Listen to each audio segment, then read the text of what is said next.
Ako? Ito, pagod sa buhay. Abalang-abala at nababahala sa maraming bagay. Nililibang ang sarili sa mga walang kabuluhan. Pilit na hinahanap ang kaligayahan na kailanman ay hindi ko pa nararanasan. Nagsisimba, nakikinig, ngunit walang pananalig. Mga kaibigan, mga katrabaho na panggulo sa aking isipan. Siya? Ang aking nobya. Sadyang napakaganda. Pero tama ba? Babae ako. Babae siya.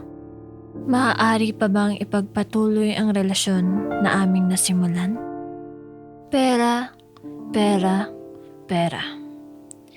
Kaligayahan, biyaya na akala ko'y sagot sa lahat ng aking problema. Trabaho? Trabaho na aking pinanalangin. Nagbibigay katugunan sa pangangailangan namin.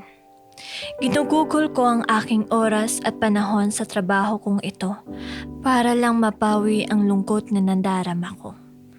Sa paglipas ng araw, buwan at taon, unti-unti ko nakakaligtaan ang pinagmulan ng mga biyayang ngayon ay aking ninanamnam. Kilala pa ba ako ng aking Diyos?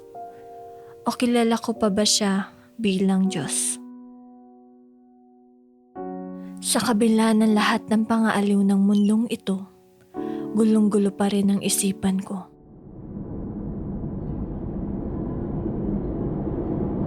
Ano to? Ang dilim! Di ako makahinga! Ayoko na! Ayoko na dito! Panginoon, ayoko na dito! Tulungan mo akong makaalis sa sitwasyon kong ito!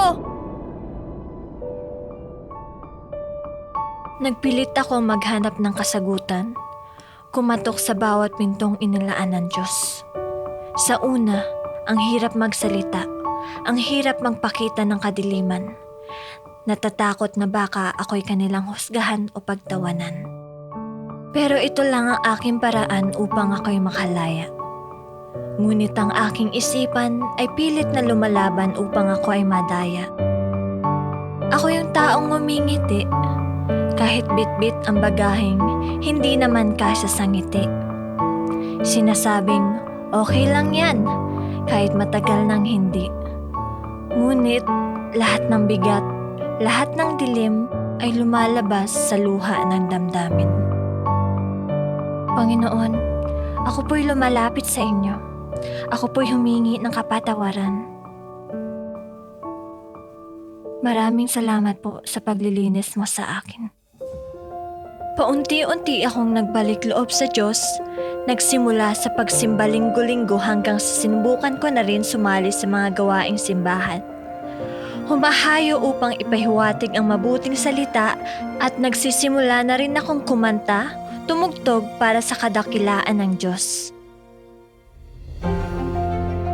Binago ko ang aking pamumuhay, bumalik ako sa aking trabaho. Ngunit ngayon ang aking gawain ay pulidong nakaplano ayon sa kalooban ng Diyos. Natutunan ko nang bumalanse ng aking oras, hindi na ako puro trabaho lamang. Umaattend ako ng prayer meeting at discipleship. Tunay ngang kaibuti ng ating Diyos dahil hindi lamang yun ang aking natutunan. Natutunan ko ring muling magmahal ng tao na tama para sa akin. Binigyan ako ng Diyos ng taong tunay na nakakaintindi sa aking mga hinaing. Taong masasandalan sa oras ng kailangan. Kung kaya't kayo man ay may pinagdadaanan, huwag kayong mahiyang magbalik loob sa Diyos dahil nandyan siya bukas ang puso sa kahit sino man. At ito ang aking kwento.